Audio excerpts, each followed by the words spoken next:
It really is wonderful to be back at South Bank again. I guess it's a case of little and large here tonight, in terms of Pocket being very much a small developer and Capco being one of the bigger boys, and that I think works in more ways than one with Gary and myself.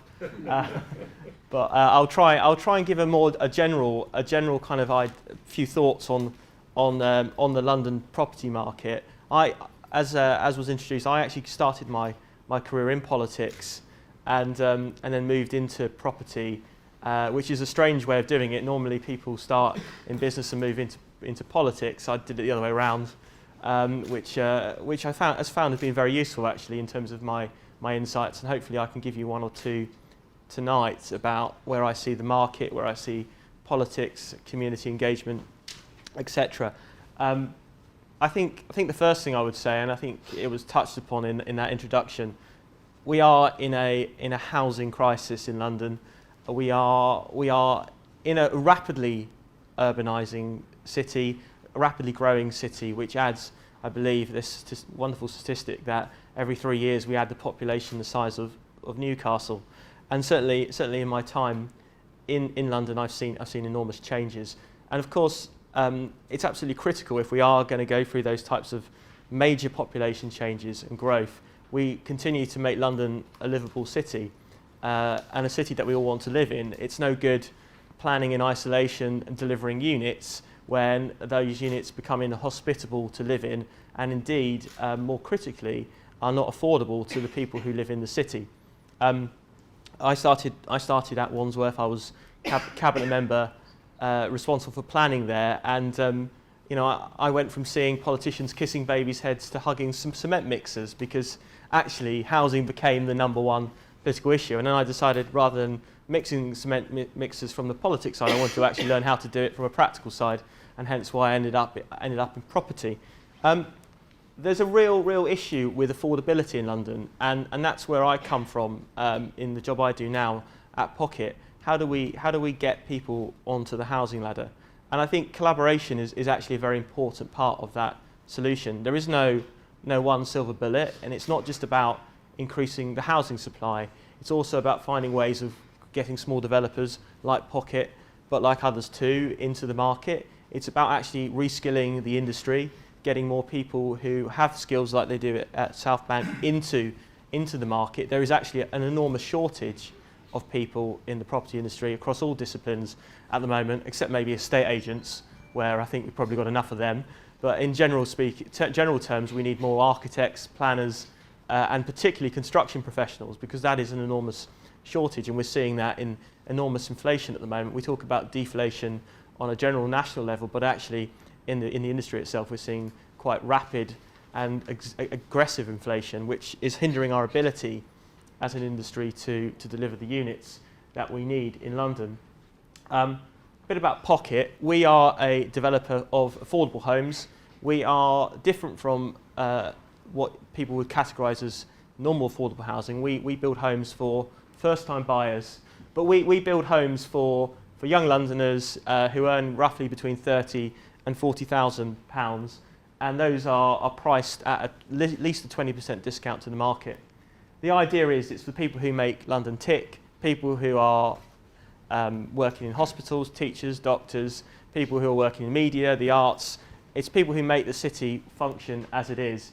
So it averages out with incomes about 39,000, generally tends to be singles and couples.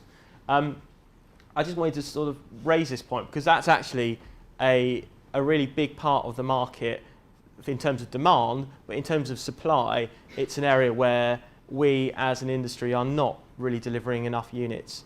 We're very good at delivering units at the top end of the market, less good at delivering at the middle and lower end. And I think there's lots of reasons why that is the case. And partly that's due to the planning constraints, partly that's due to the fact that we don't have enough land in London, but also I think there's a need to probably work across more disciplines and find ways that we can try and problem solve and come to solutions. Just to give you an idea about our homes, they are small, compact homes designed for first-time buyers rather than for the market, the normal mainstream market. And that allows us to price in, we think, roughly 230,000 Londoners who wouldn't be able to get on the housing ladder otherwise. I'll just skip over that slide. I want to talk about this slide because this gives you, I want to talk about collaboration and how we deal with different solutions for different sites, because I think that's quite an important aspect that I think we can touch on in questions and debate. We are a developer of schemes of probably around 50 homes maximum. We do a couple of schemes where we're over 100 homes. And every single site that we have involves a different planning challenge, a different architectural challenge, a different construction challenge. So let's take Streatham. This is an interesting site. This is a site where we're in a council estate. It's difficult to access, lots of neighbourly issues around the community. We've spent a lot of time consulting with the community to get this right. And one of the things that we're doing as a solution here to get this site into production is going for a modular construction methodology, which means that effectively we will build the units in a factory, ship them into the site and put them together probably in about half the programme time we would do otherwise. So it's not a solution we would use everywhere, but we're using that solution here because actually when you're dealing in a very built up, compact environment like London, it's actually sometimes really important that you minimise the noise and disruption that you're generating as a developer. New Cross is another interesting one. This is an office to resi scheme, 50 homes. New Cross is a really up and coming area, great place for first time buyers.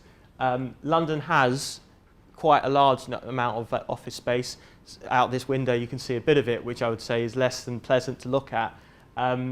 We didn't go through permitted developments to deliver this scheme, but we've taken a redundant office building and retained it and reclad it and delivered a residential use on the site. So this is an example, I think, of how developers are thinking around London to take what is probably redundant office space and turning it into something more modern, more practical for London today.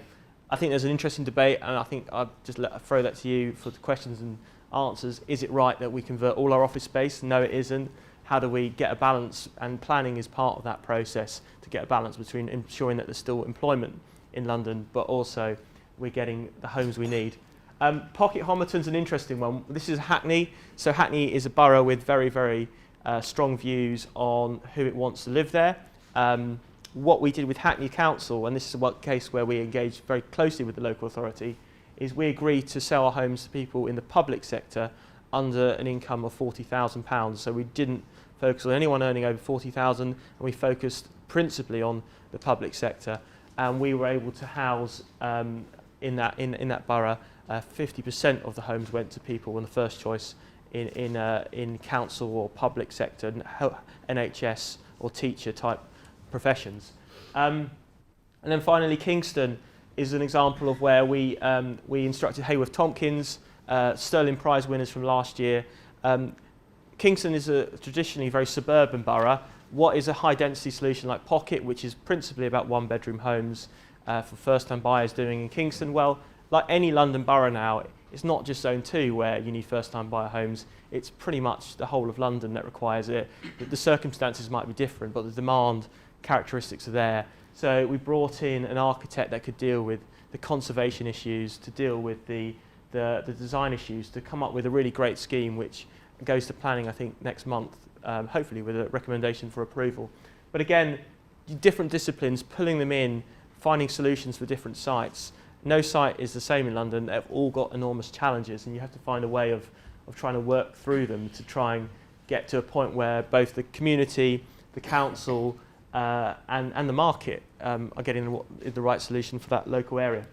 I just want to talk a little bit about challenges and opportunities, because the general election's over, and we all might think now, actually, general election's gone, we've got certainty now for 5 years.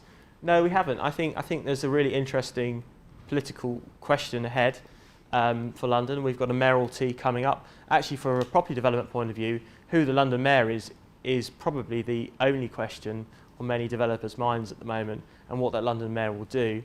I think I was talking earlier about other cities in the UK, and I think I'm very strongly believe, and I've seen this at my time when I was at Wandsworth, how important it is having a strategic planning authority as well as a local planning authority in London. It does make a huge difference, and one of my personal views is that what's held back some of our other cities in this country is the lack of a strategic governance at a citywide level. someone who is able to unblock problems, bring people together, provide a kind of coherent view of what the city as a whole needs, as opposed to a small part of that city. I'm not saying that at all for a moment that it's not important to have local boroughs and councillors, but I think you need both actually when you're dealing with some of the major urban issues, whether they're environmental, social or political.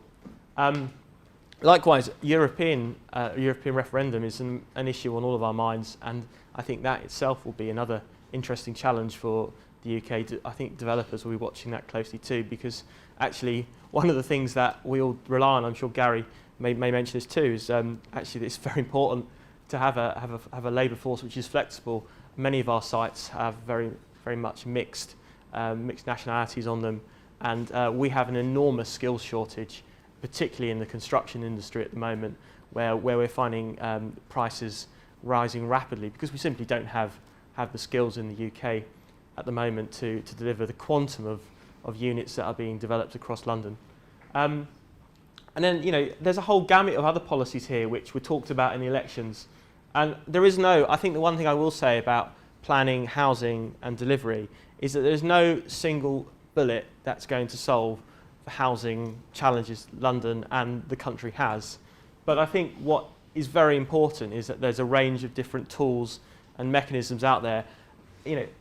Consultation, getting residents involved is critical. One of the problems I think London has, and London house building has, is that all too often there's a feel that the homes that are being built are not being built for the local communities that live there. And I think it's almost an existential challenge for London and London's housing market to show that actually these homes are going to end up being used by people who live in them. And this is going to be something which I think will be a very big part of the mayoralty and the mayoralty question over the next 2 years. And I think one of the other things that we need is a much more liquid industry, both in terms of funding, both in terms of the number of operators out there. We need a plurality of different developers, from house builders to small developers to investors, to come in and expand that industry. And that also applies very much to the construction industry too, and how you do that. And I just put in there build to rent. That was something which I think a lot of people are focusing on. How do we create a private rental sector which is both well managed but also built from the ground up, purpose built for rental. Rental plays a part in London, and we need probably a much greater rental provision going forward as part of the questions that we need to answer. And I think the final one, it's not on this, but public land. There is so much land out there in the hands of the public sector, but it just needs to be released. We estimate alone that we've identified 20,000 homes worth of land sitting in London that is out there and could be released, sitting redundantly. These are questions which require collaboration, which require us to all think creatively. But if you put it all together, there's a real opportunity there for London too, and for everywhere in the country. You can deliver these targets, but it does require, I think, a strategic tier of governance. It requires politicians that want to engage, but it also requires developers which are prepared to engage with what the community that they're building in requires. I think I'll leave one final thing, which is that in all the developments that Pocket has achieved to date, we've never done one where we haven't consulted heavily with the community, and it has resulted in a benefit for us. It does normally result in a much better scheme. So absolutely, grassroots up development is critical to getting through to a point where you do deliver the homes that London needs. There's really nothing I can criticise Nick for in all those comments. I'd agree with absolutely every one of them. But I think what it shows, first and foremost, is how massive a subject this is and how big a debate this is about how we're going to cure what is undoubtedly a crisis that we're in today. I don't use that word lightly. I use it a lot when I talk about housing. And I struggle badly with the lack of political courage that we have in this country, especially in London, about how we're going to confront some of the demons we've got if we're going to house young people in the future. My kids, your kids, and everyone else besides. What I'm going to do in my 10 minutes, because 10 minutes is a very short period of time, is run through some of the slides that we're working on Earls Court and use those slides to illustrate some of the points that I think the main subject is about tonight, to give you a chance to ask us serious questions around what really is the meat of the subject and how we are going to tackle a number of these issues. because I think it is a political context that we need to understand alongside some of the issues around how professionals work together, what the key problems that we have in London today, how we can tackle this shortage of homes. So forgive me, but I'm going to labour the point on some of these slides. There's my Earls Court scheme, and I know people want to talk about it later. And we always show that slide because it puts a bit of context around how big this piece of land is. It's a London Opportunity Area. It was designated back in 2009 now, something like that. It's 77 acres. So if you think about the size of Mayfair, that's the sort of scale that we're talking about. London's now got 44 opportunity areas. There was another 6 or 7 introduced in the latest alterations to the London Plan. And they're all great, and we need those opportunity areas desperately. They're also all very, very difficult to bring forward. There are very few in single or dual ownership with the public sector. Most of them have a plethora of different interests and ownerships across them. Many of them are subject to serious contamination issues. Many of them are queered by planning issues, ownership issues, general real development issues about transportation links, etc. They're all very difficult to bring forward. I'll explain in a moment how Earls Court can achieve and succeed where those will fail because of the problems associated with them over time. The other very, very important point I'd like to make here, though, is that Earls Court will come forward, that whole development area will come forward without a single penny of public sector money, and it will raise well over £1.5 billion for the public purse, which will be invested in transport, will be invested in new homes, and will be invested in jobs for people over time. So there's the site. I don't know if many of you know it. Earls Court, large site, Earls Court 1 and 2 in the foreground there, the exhibition halls that we're now demolishing. The car park on the left-hand side, called the Lily Square development, that's the old car park for the scheme. The big tower in the middle is Emperor State Building, occupied by the Met Police and will be becoming vacant in 2019. They've said they want to leave. Where Earls Court development area is written, that's a TfL depot. That's an operational railway depot at the present time. Operational's an interesting word for it. Most of the day it's vacant. In the evenings there are certain works going on there, but they're all being moved now. And at the top of the site, which I'm sure we'll come on to in much more detail, is the West Kent and Gibbs Green estate. 760 homes, council homes, by far nowhere near the worst estate in London, far, far from it. But it's not a great example of how we should be living, how we should be using land going forward. Now, a few contentious issues to start. Earls Court 1 and 2. We found the site in 2007. It was me. I'm responsible for it. And we bought the business in 2007, just before the crash in 2008. I bought a highly leveraged business for over £350 million, which owned Earls Court 1 and 2, the leases over Earls Court 1 and 2, long-term leases from TfL, the state, as well as the freehold of Olympia, the exhibition business at Olympia. That business would have gone bust if I didn't buy it. There's no doubt, no question. It had £252 million of debt when I took it over. I think I'm the only person who paid back some of the Anglo-Irish loans to every penny, and we did. All right? And we secured our piece of land. If we hadn't bought that business for the purposes we bought it for, which was to convert it to a residential use in conjunction with the public sector, it would have been bust, and it would have been a white elephant, very similar to other major sites around London and sites that have struggled to go forward. And if it stayed in operational use, it would have become equivalent to Ali Pali with no investment going into it and a bit of an eyesore. And if it got listed, it would be exactly the same as Battersea Power Station. And we all know how long that's taken. So we bought that site with the intention of looking at alternative use and by moving the operational business to Olympia. That was back in 2007, it's now 2015. I've spent £45 million at Olympia, converting Olympia into a state-of-the-art listed building which can accommodate all the shows that we took from Earls Court and incorporated Olympia. That's been a total success. Virtually every show that was at Earls Court has moved from there if they wanted to and has gone to Olympia. So I've now got a 70% utilised building at Olympia rather than a 30% utilised building, and that building has now got another 100 years life left in it. It's over 100 years old now, and it can go forward knowing that it's got proper income, a proper business around it, and employing in my staff, 250 odd staff, let alone all the exhibitors and everyone else that goes to it. It's a proper use for building for London. Earls Court, great building, lots of good memories, lots of rock bands we've all seen there. I've been there as well. I come from this part of London, I know. But an antiquated building. A building that occupies a massive piece of land in some very highly valuable areas, complicated by the infrastructure beneath it, but still capable of a use which London needs, which is housing going forward. But the land around is also very important. We talked about Earls Court 1 and 2. We've got the railway depot next to us. TfL's land, I don't own that land, so it's within our master plan but not mine at the present time, not part of the TfL joint venture I have over Earls Court 1 and 2. That site will also come forward and that will raise hundreds of millions of pounds for TfL to reinvest back in the network. West Kent and Gibbs Green Estates, 760 homes.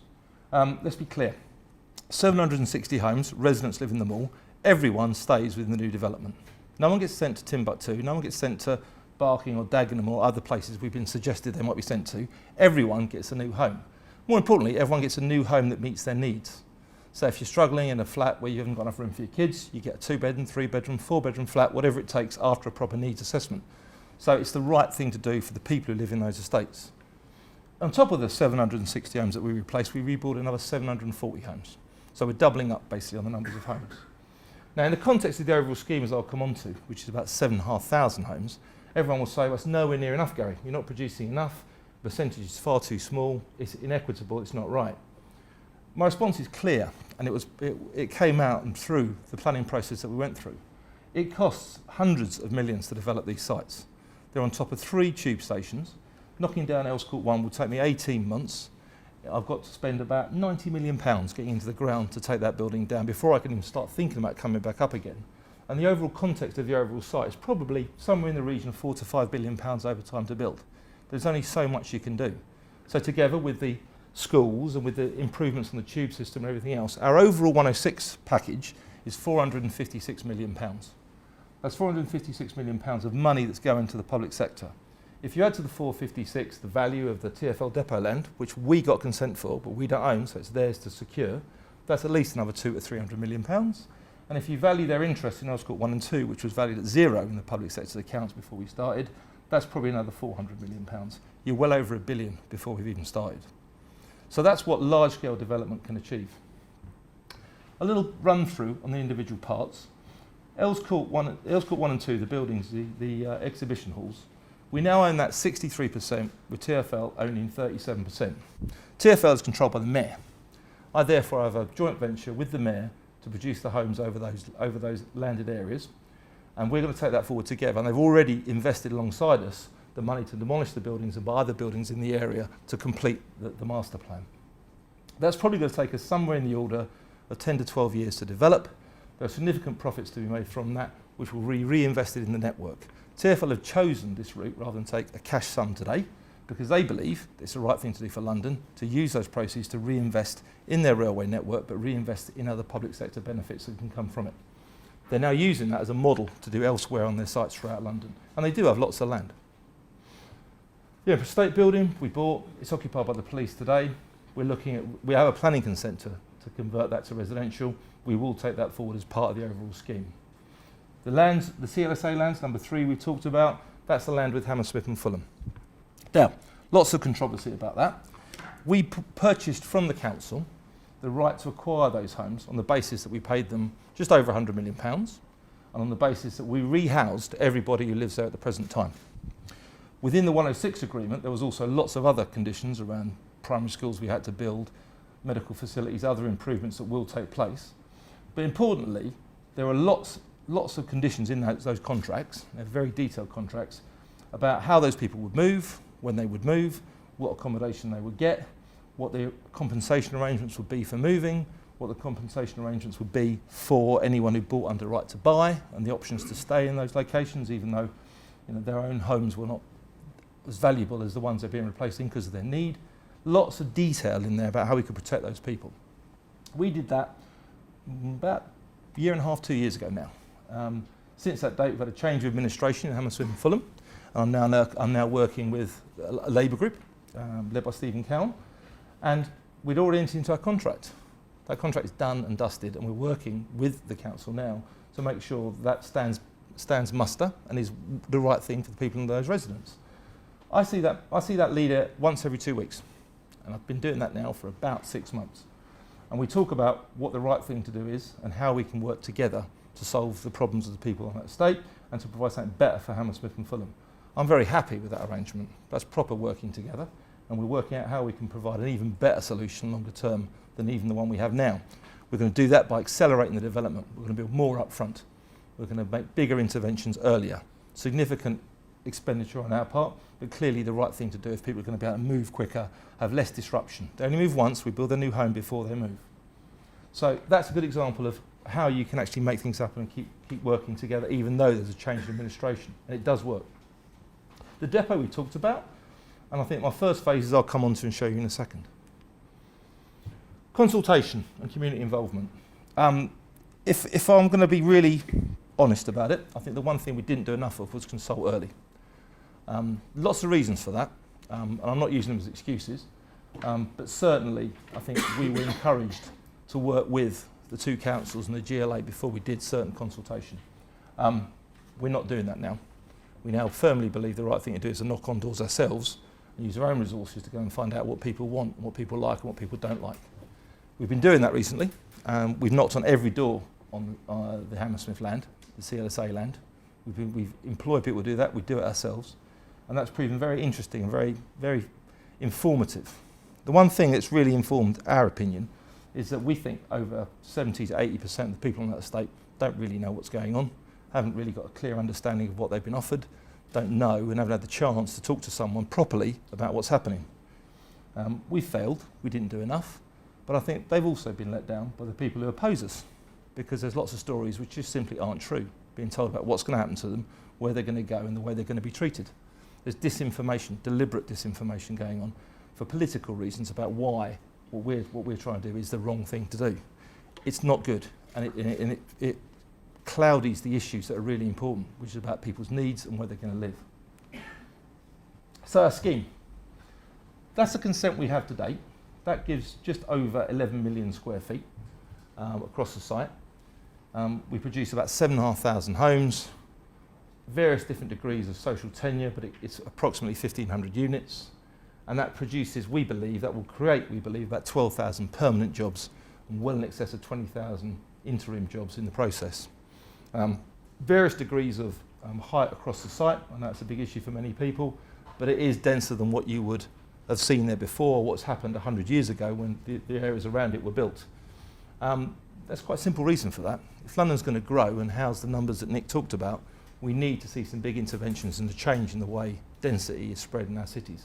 We can either go out or we can go up. We firmly believe the right thing to do is use these types of sites on top of 3 tube stations and an overground station properly. And that means you've got to create an integrated site. I can't think of many others apart probably from Canary Wharf, and it's an office example, where you've got one private sector body in the form of Capco with the local authority and with TfL working together to create such a large scheme where we can think properly about what local areas need. So we have a new high street being created, which joins up the North End Road to Earlscourt Station. We've never been able to traverse this site for 100 years, but now you can. We've got a new junction on the A4 coming down Lily Road, so we bisect the site. We've got a new square being created in the middle of the site. We're going to create, in the early phases, about 1,000 private rented units, because we can do that, because we can invest in them. We're not a house builder, we don't trade. So we will invest in those things and hold them long term, alongside all the other commercial uses that we'll create as part of this integrated development. And yes, we will build all those 760 replacement homes for the residents who live there at the moment, and we'll hand them over lock, stock and barrel with all the benefits and all the new kitchens and curtains and everything else that goes with it to the council. If the council then decide they want to hand those over to the local residents to manage themselves or to operate themselves or to even own themselves, in the context of our master plan, we're very happy to see that happen. We've got no problem with that whatsoever. But we do think there needs to be a comprehensive approach taken so it protects not only the people who are there at the present time, but also all the people who live in the area who want to find somewhere to live, who need somewhere to live. Okay. Right, as I said, lots to talk about, so I need to finish off. Okay, there's a little list of all the benefits. 77 acres, 12 million square feet, 8,000 new homes, if you include Seagrave, and 7.5 acres of new green space. Last slide then for me. There are a few others I've got, but I'll finish off now. Working with the local council. That's us knocking down Earlscourt. Lots of people want to know about Earlscourt and how we're knocking it down. Are we doing it right? Are we not doing it right? Well, I can assure you we are. We've employed the best people we can for the job. We work closely with the health and safety team across both boroughs, Hammersmith and Fulham and K&C, and we're doing it exactly as we should be doing it. And that building will be coming down over the next 6 to 9 months. You'll start to see daylight as the building comes down internally upon itself. And a few examples of what we're going to create. That's West Brompton Square, the junction with Lily Road at West Brompton Station. That's our Lily Square development. We've sold the first 250 flats. That's under construction at the moment. And that's a view of where it'll be in 2030. That's what we have consent for. Not the prettiest picture in the world, because I'm not very happy with the rendering, but that's the example of the density we talked about that we're going to create, which will go only a little way in solving the need we have of creating 20,000 units a year in London, which I think is probably undercutting it. Thank you.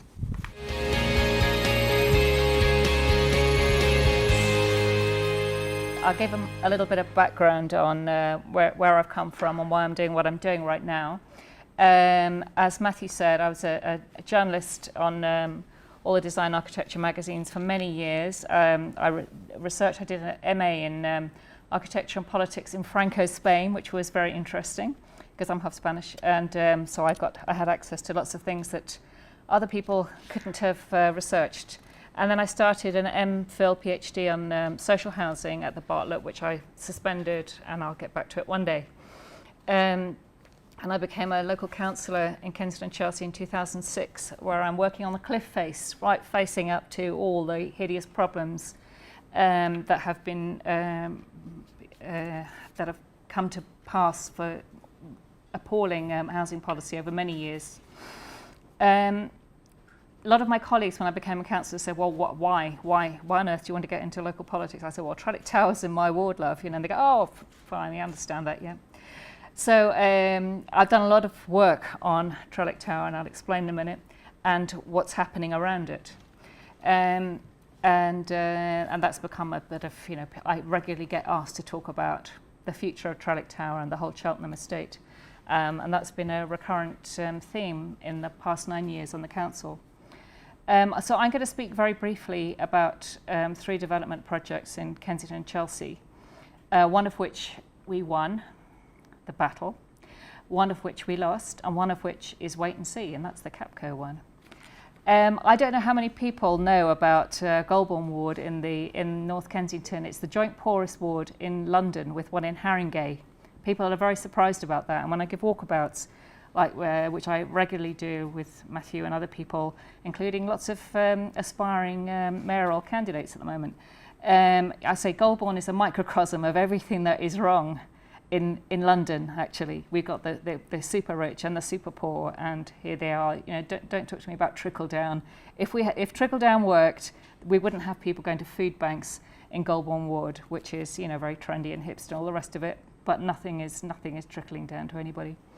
So I'm going to talk briefly about when I first joined the council. One of the first things I was hit with was the Edenham, the potential demolition of the care home. Now this is right in front of, if you know the Cheltenham estate, you've got Trellick Tower, you've got the lower block. On the other side you've got Edenham Way, which is the Goldfinger estate, and in front of it was a residential care home, Goldfinger, which was at low scale deliberately as part of the sort of set piece of Cheltenham estate, 2-storey with green space all around it, green roofs and so on, and that was how it was designed. And when I started in the council, they started saying, "Oh, this is usual thing, not fit for purpose, blah blah blah."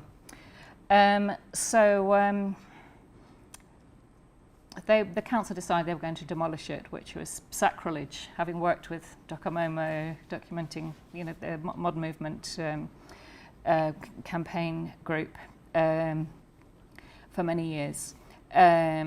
It was absolutely sacrilegious, and we did everything we possibly could. It wasn't listable, unfortunately. I chained myself to the railings to try and stop them to knocking it down, but to no avail. I'm sorry to say they knocked it down. Soon after, I bumped into Terry Farrell, who I'd known for a very long time, at a planning conference. He said, "Oh, I'm around doing some work in your ward." "Oh, what's that?" "Oh, the council are thinking about demolishing Edenham Way, so they've asked me to do a little plan for it." Oh, what the rude word. So we immediately got onto that. The council hadn't thought to advise me of this, and we started a campaign to save Edenham Way. We had a petition which went worldwide. It was in building design. We had our own vision for Edenham, because people kept saying, "You're not, you always say you don't want something, but what do you want?" So we had a vision for the site of the buildings that had been knocked down for the care home site.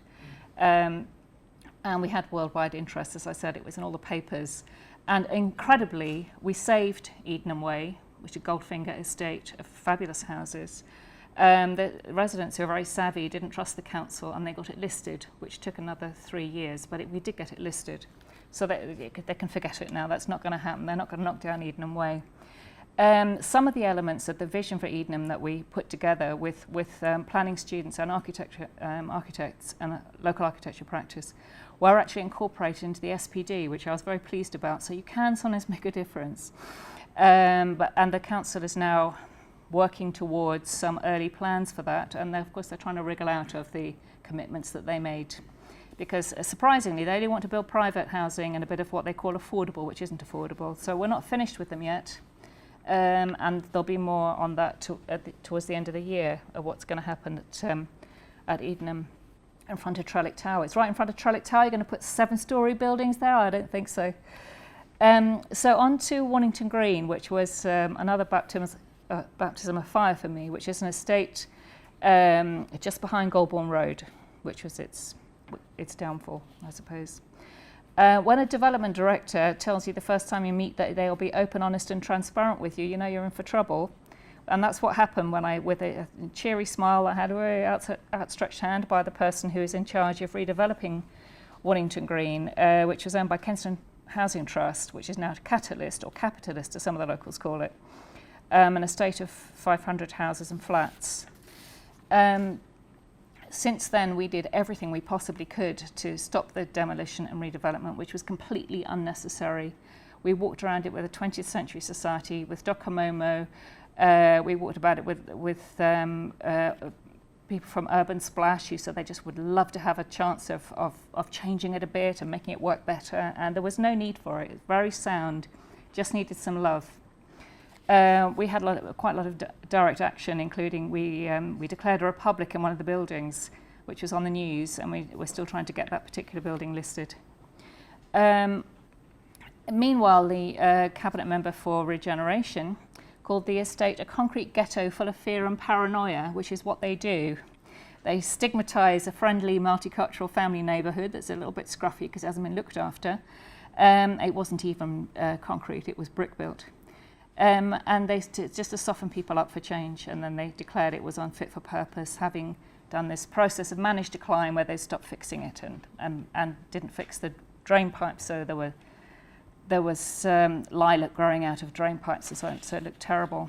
And the crime statistics just weren't true. They just weren't true. The only problem with Wannington Green, really, the main problem with it, is that it's in trendy Golborne ward near the Golborne Road. And the capitalist housing wanted to cash in their chips. I'm not speaking out of hand, I've told this to their face. So, the consultation process there was so poor and antagonistic. I've given seminars on it, and a postgrad student from the Bartlett wrote a prize-winning essay about it, calling it the worst example of predetermined consultation I've ever seen. This is what some people call policy-driven evidence-making. You have your policy, and then you go out and find the evidence, which was a lot of that. I don't use the term regeneration for this kind of project. This is not regeneration. I have a definition of what regeneration is, and I'm going to read it to you. Regeneration is an aim, not a process. Development or redevelopment carried out with intelligence, good planning, and a reasonable expectation of profit can result in regeneration. Regeneration is an uplift of economic and social benefit and well-being for existing residents and businesses in the long term. Means other than development can also achieve regeneration in its true sense.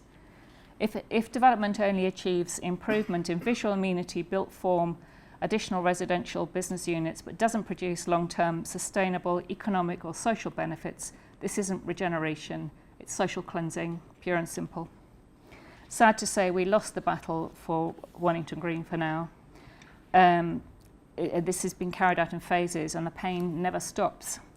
Some very poorly designed and poorly built blocks of flats with no architectural merit whatever, and PRP should hang their heads in shame, have replaced what needed improvement and not replacement.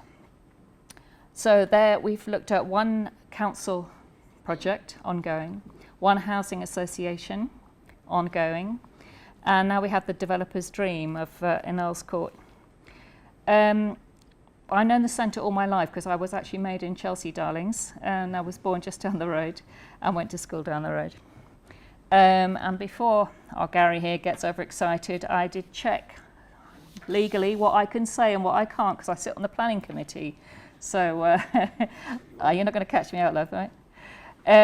So I'm allowed to tell you exactly what I think about what's already been decided. This is a matter of public record. I've said it elsewhere. And I can tell you what other people tell me about what is still to be decided, but not what I think. Firstly, the commercial basis, despite what we've heard from Father Christmas over there. I mean that in a friendly way. For destroying a much-needed exhibition centre has not been proved from the evidence I've seen. The GLA estimated that the exhibition and concert business, plus the boost to local businesses such as hotels, cafes, restaurants and shops, was worth $1 billion a year.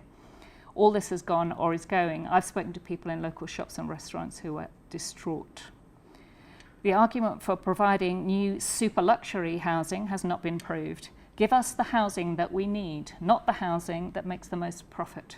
Let's not pretend that this is housing that we need. We need housing for social rent, not future Airbnbs for international jet-setting party people, and not empty homes for property bankers and alleged money launderers either. The argument for wriggling out of the 50% Section 106 affordable housing provision has not been proved.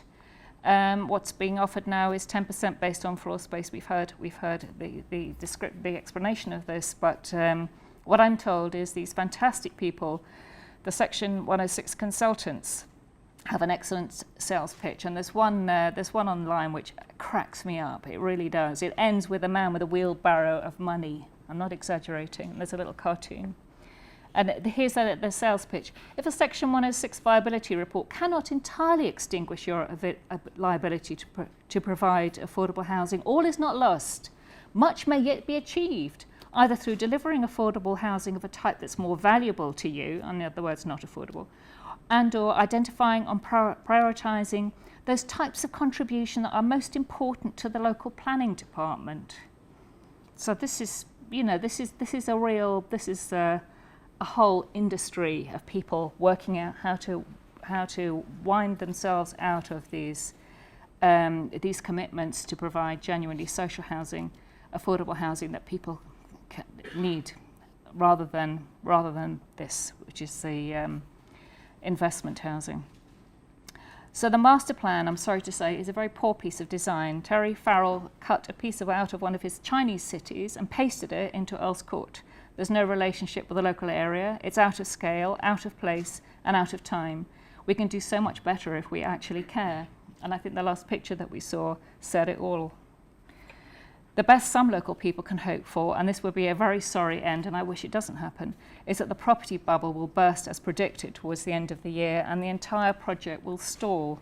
The whole scheme could then perhaps be reviewed by the new Labour Mayor of London next year. In the meantime, here are issues that people tell me they are worried about. Hammersmith and Fulham are only getting 760 replacement homes, as we've heard, and that is it.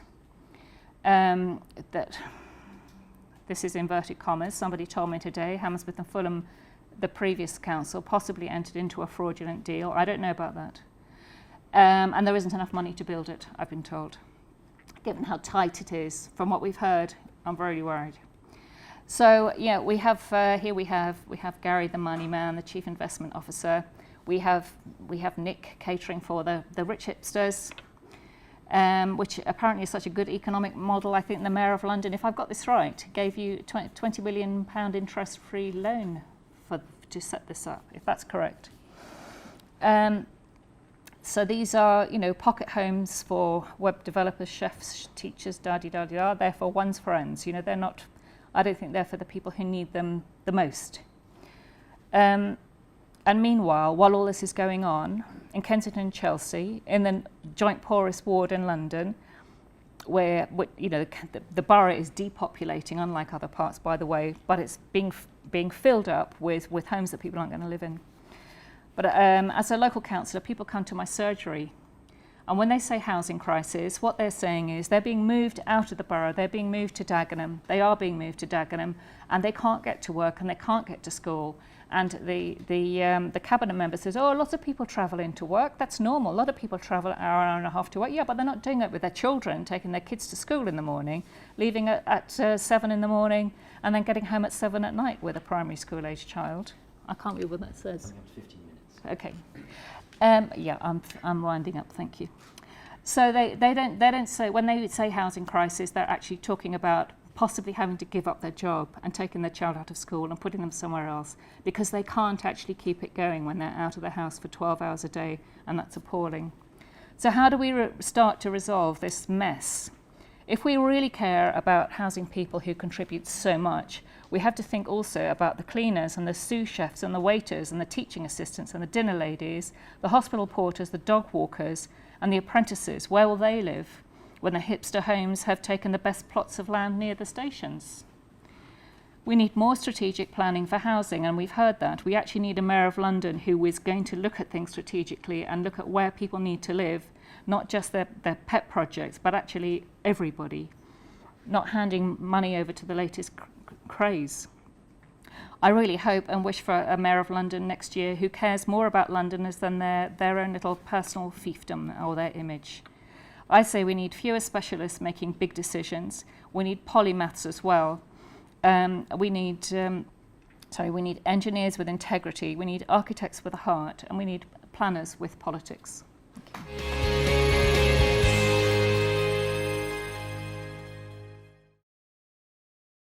So Pocket, I think, as a background, is a response to the challenge, which is to get people earning intermediate incomes, so 28,000 to 50,000, which is probably where our target audience is, onto the housing ladder. And the way we've done it is to say, okay, rather than looking at the normal space standards that existed in London and saying, how do we design out from there, we've said, what can someone earning £35,000 a year in London afford to buy? Well, they can't afford to buy a 55 square metre one bedroom home at the moment in this market. Sadly, it is the context that we live in. And we also know that most of them, when we talk to them, and we talk to them a lot, don't want to buy a share of a property. They want to buy a home outright that they can live in.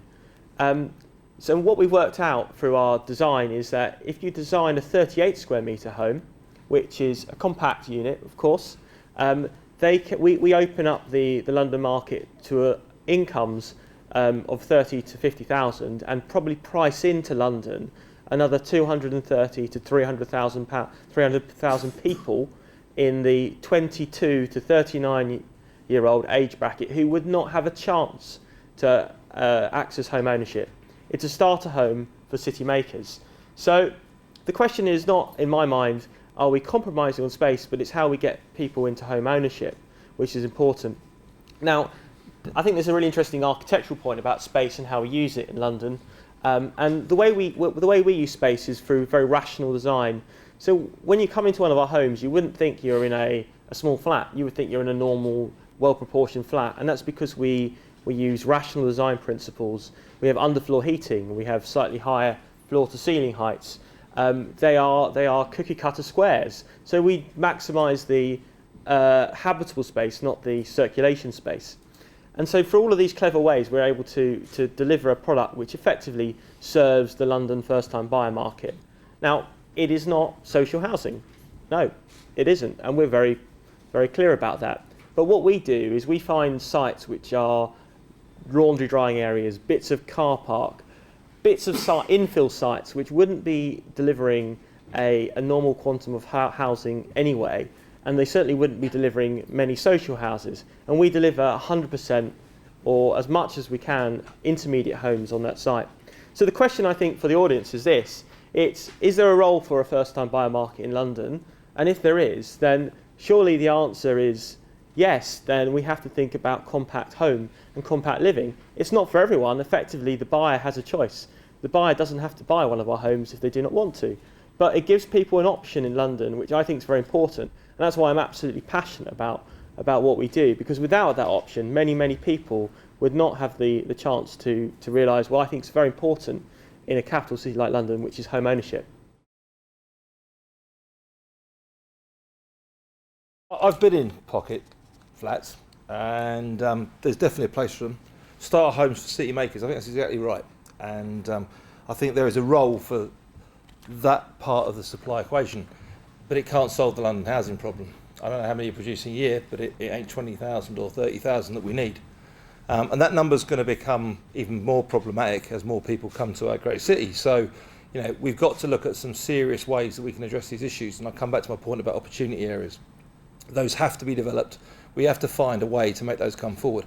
The main reason opportunity areas can't come forward is simple. It's money. The public sector has not got the money to invest in these places and make them come forward quickly. And the only way the public sector can actually harness the resources available to it, i.e. its land, is by doing deals with the private sector. There's no shortage of cash in the marketplace to invest in central London, let alone the central London residential market. So we have the component parts. We have the land, controlled by the public sector in the vast majority of cases, and we have lots of investor demand and appetite to come in. There are the returns to be made. So that comes to the question that I was asked, who is the development for? Well, in the Earls Court example, it's quite clear that London needs more housing. Part of the problem is the supply side of the equation. We are addressing, as best we can, for our small part of the capital, a large chunk of the supply for both Hammersmith and Fulham and for RBKC. Now, clearly, some of that development that we undertake has to accommodate the local people. And as I said earlier, we're replacing all those 760 homes. And I can assure you, no one from my estates, the West Kensington Gibbs Green estates, will be forced anywhere to live other than where they want to live, which is either directly on the development, or if they choose to take the money and go somewhere else, that's totally up to them. There'll be no pressure. I'd rather they stay, quite frankly, because they make the place a better place. So is it for them, or is it for the supposed foreigners who are going to buy and never live in it? Well, I don't see that, and I don't see that there needs to be a differential between the two. It's their place as much as it's anybody's place. The jobs we'll create won't be for the people who never live in the flats, supposedly. It'll be for the ones who want to work there and want to live there.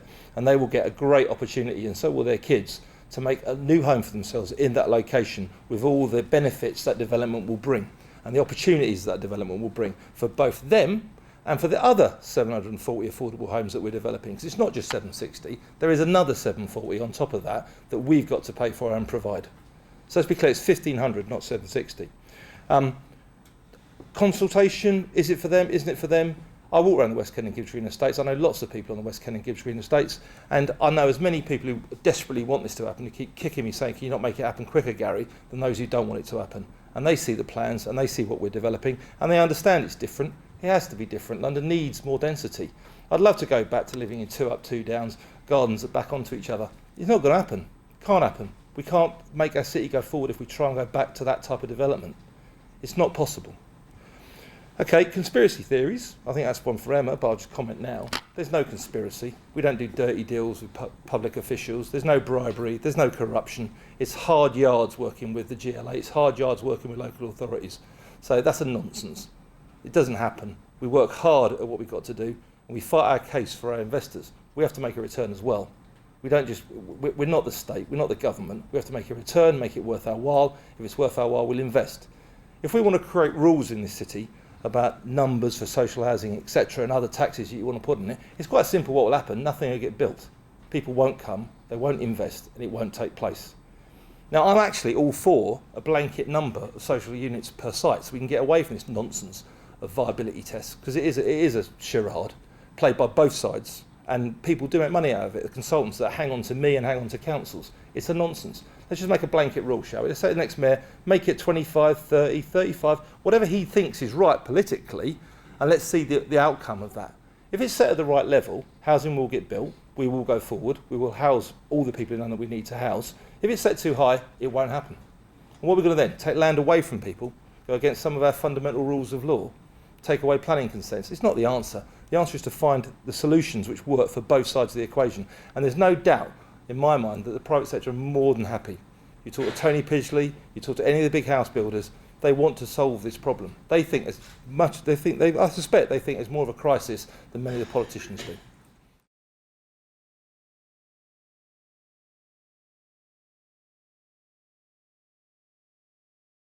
Well, it takes two, actually, and going into any kind of consultation where there is no room for manoeuvre whatever is where that's completely the wrong place to start.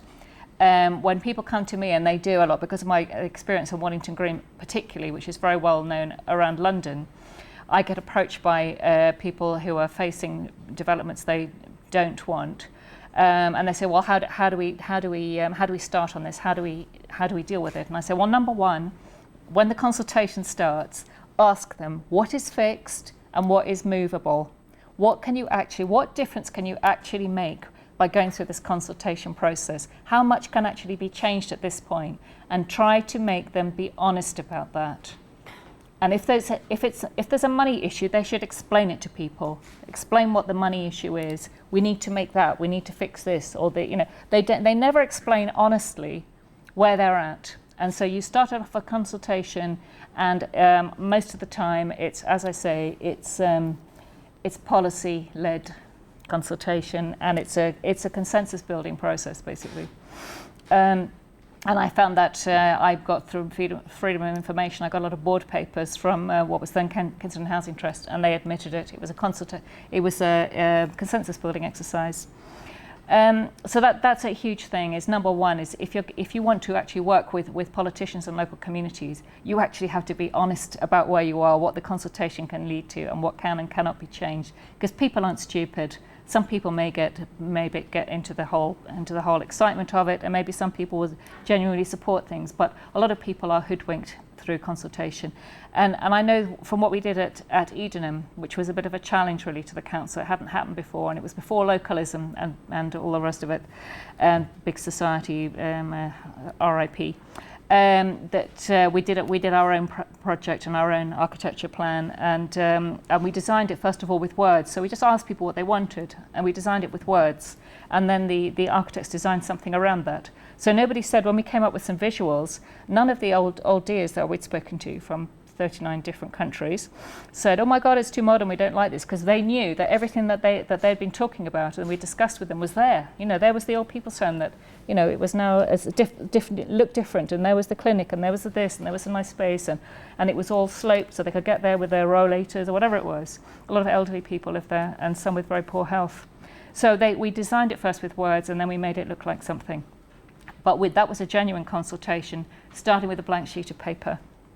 I think, Gary, I'm sorry, you're not solving the housing crisis with Earls Court. You're just not. The crisis is not for that kind of home. There is another way, and the best thing to do is not to continually reinvent the wheel, but look at good practice.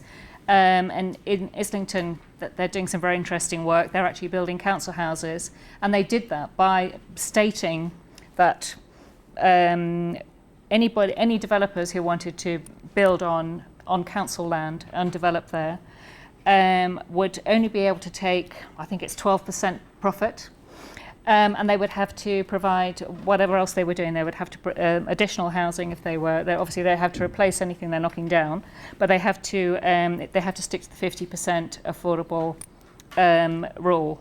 And with those two, some developers fell away, but they've got people building there. So they've built 2,000 genuinely affordable homes for social rent in Islington, and they're doing more. So that's there are ways of doing it. Actually, it just takes the political will, and we don't have that in Kensington, and we know why in Kensington, Chelsea, and we know why. It's because the people in charge of that business are the money men and not the housing people, and they're the wrong people to be in charge of it actually.